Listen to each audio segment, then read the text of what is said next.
আসসালামু আলাইকুম viewers, welcome back to my channel. আবারও চলে এলাম নতুন আরও একটি রেসিপি নিয়ে। আজকে তৈরি করে দেখাবো ভীষণ মজার কাঁঠালের বীজের ভর্তা। অসম্ভব মজার একটা ভর্তার রেসিপি, আশা করছি আপনাদের কাছে ভালো লাগবে। এই ভর্তাটা তৈরি করে আপনারা সাদা ভাত, খিচুড়ি সব কিছুর সঙ্গে খেতে পারবেন। কাঁঠালের বীজ ভর্তা করার জন্য আমি এখানে কিছুটা কাঁঠালের বীজ ছিলে পরিষ্কার করে নিয়েছি। ওপরের যে খোসাটা আছে এটা ছিলে পরিষ্কার করে নিয়েছি। আর এই যে লাল অংশটা আছে এটা আপনারা চাইলে ছিলে বাদ দিতে পারেন, তবে এটা থাকলেও কোনো সমস্যা নেই।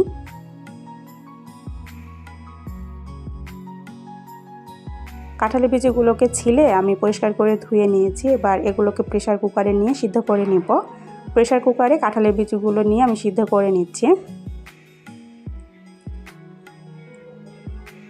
প্রেসার কুকারের মধ্যে কাঁঠালের বীজগুলো দিয়ে আমি এর মধ্যে দিয়ে দিব 1 কাপ পানি। পানিটা দিয়ে ঢাকনা দিয়ে আমি কাঁঠালের বীজগুলো ভালো করে সিদ্ধ করে নিব। আর প্রেসার কুকারে সিদ্ধ করলে সময়টাও কম লাগে আর খুব সুন্দর সিদ্ধ হয়ে যায়।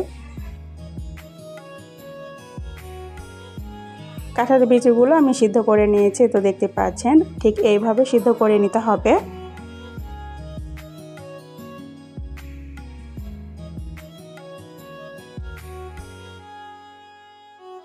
ভর্তাটা করার জন্য আমি এখানে মাছ ভেজে নিচ্ছি।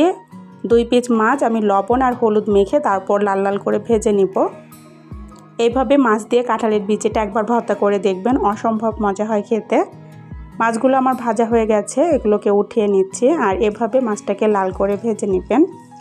মাছ ভাজা তেলের মধ্যে দিয়ে দিচ্ছি পেঁয়াজ কুচি, আর দিয়ে দিব 2টা রসুন আমি ছিলে এভাবে গোটা করে দিয়ে দিলাম। আর দিয়ে দিচ্ছি কয়েকটা কাঁচামরিচ। কাঁচামরিচটাকে আমি মাঝখান থেকে এভাবে কেটে 2 টুকরা করে দিয়েছি। এবার পেঁয়াজ, রসুন আর কাঁচামরিচটা লাল করে ভেজে নিব। পেঁয়াজ রসুনটা আমার ভাজা হয়ে গেছে, এগুলোকে উঠিয়ে নিব।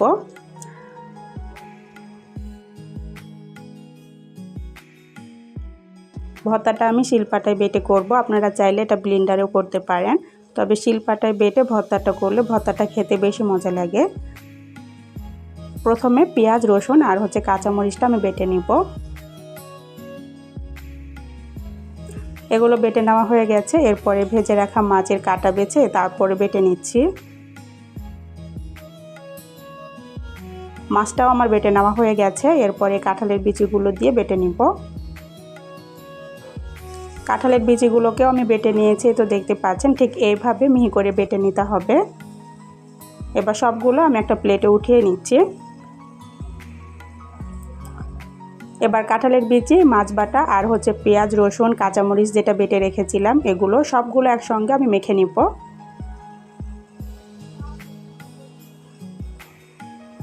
এগুলো মেখে নিয়েছি। এবার দিয়ে দিচ্ছি পরিমাণ মতো লবণ আর দিয়ে দিচ্ছি সরিষার তেল, দিয়ে আবারও ভালো করে মেখে ভর্তাটা তৈরি করে নিব।